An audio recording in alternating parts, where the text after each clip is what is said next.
From morphology पे है, evidence from morphology. क्या पढ़ने जा रहे हैं हम लोग? तो ऑर्गेनिक एवोल्यूशन के या ऑर्गेनिज्म के एवोल्यूशन के डेवलपमेंट को पढ़ने जा रहे हैं।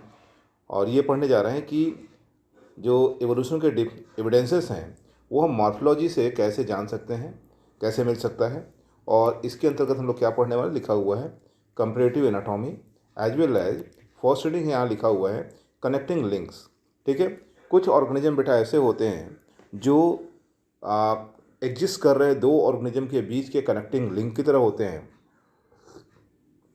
वो कनेक्ट करते हैं दो जीवों का लक्षण एक ही जीव के ऊपर दिखाई देता है, ऐसे जीवों को हम लोग कनेक्टिंग लिंक कहते हैं।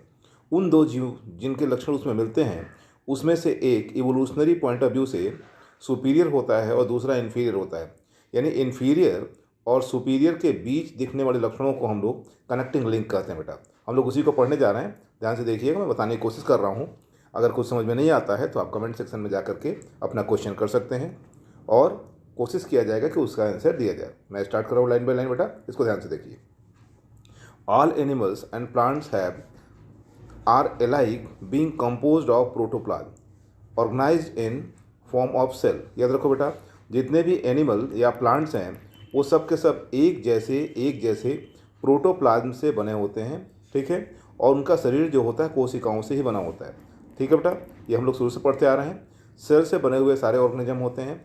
The various organ system of vertebrates are constructed on the basis of plan and minor differences visible in some forms are adaptive forms. याद रखिए बेटा, जो हम लोग बात कर रहे हैं बहुत से सिस्टम्स हैं वर्टिब्रेट्स के जो एक ही बेसिक फॉर्म पर, बेसिक प्लांट पर बने होते हैं और थोड़ा बहुत अंतर होता है, केवल माइनर डिफरेंसेस अवेलेबल होते हैं इन सम फॉर्म्स। याद रखिए बेटा, ऐसे मॉडिफिकेशन को, जब थोड़े बहुत अंतर हों, ऐसे मॉडिफिकेशन को हम लोग एडप्टिव मॉडिफिकेशन कहते हैं।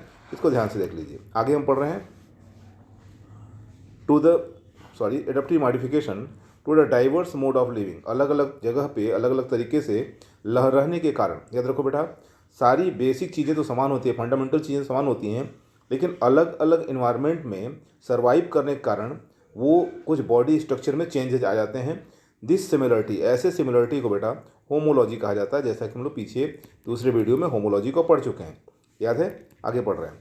Animal standing between two groups of animals. याद रखो बेटा, कोई ऐसा जंतु जो दो समूहों, जीवों के दो समूहों के बीच में स्टैंड करता है, मौजूद होता है। ऐसा जीव समूह जो दो समूहों के बीच में स्टैंड करता है and separate them from each other, उन दोनों समूहों को अलग करने का काम करता है। ऐसे जीव को हम लोग कनेक्टिंग लिंक कहते हैं बेटा, उसे हम लोग कनेक्टिंग लिंक कहते हैं। एग्जाम्पल दिया हुआ है आर्कियोप्टेरिक्स। ये फेमस है, crow like, bird like structure है जिसे हम लोग आर्कियोप्टेरिक्स कहते हैं और आर्कियोनिक्स कहते हैं। ठीक है, दूसरा ऑर्गेनिज्म जो है वो आर्कियोनिक्स है। याद रखिएगा, both reptilian and avian character. इनके पास बेटा रेप्टिलियन कैरेक्टर है यानी रेप्टाइल्स के कैरेक्टर है, और एवियन कैरेक्टर है मतलब बर्ड्स के कैरेक्टर हैं।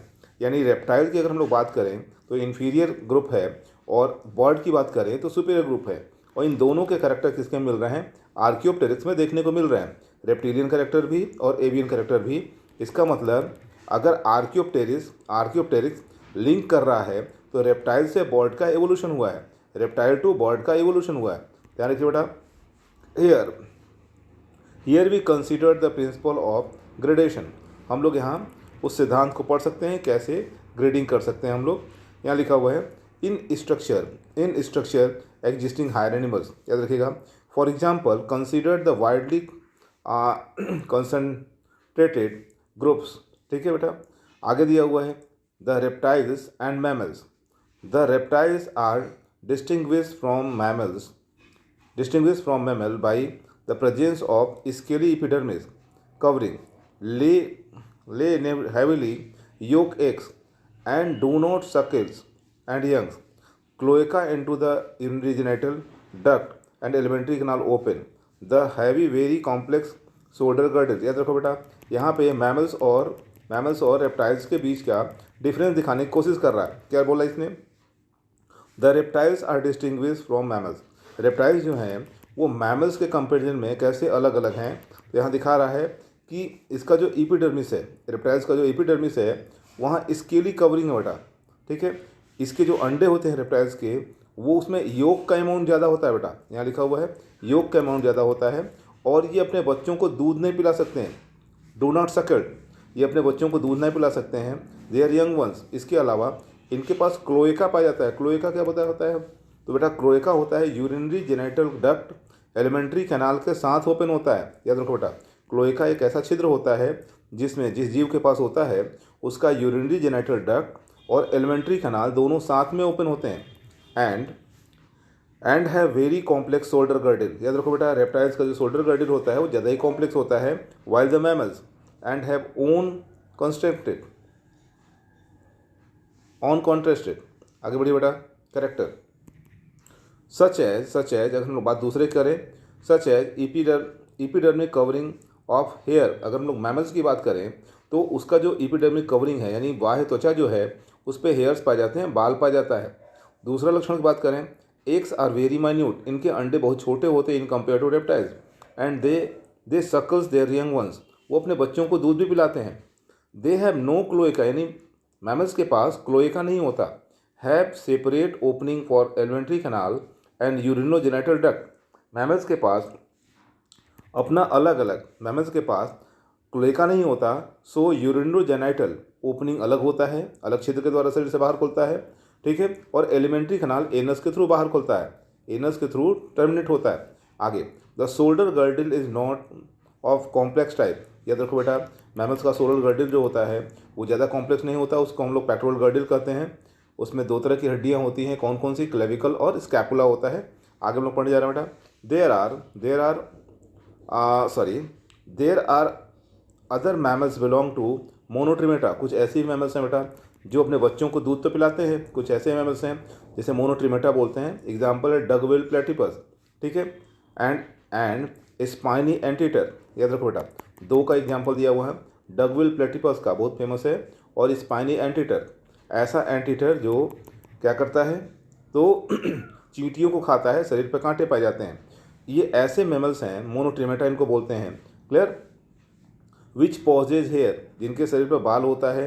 सकल्स देयर यंग वंस, अपने बच्चों को दूध भी पिलाते हैं यंग वंस को, लेकिन hence they are classified amongst the mammals. So इन दो लक्षणों के कारण, कौन कौन से लक्षण?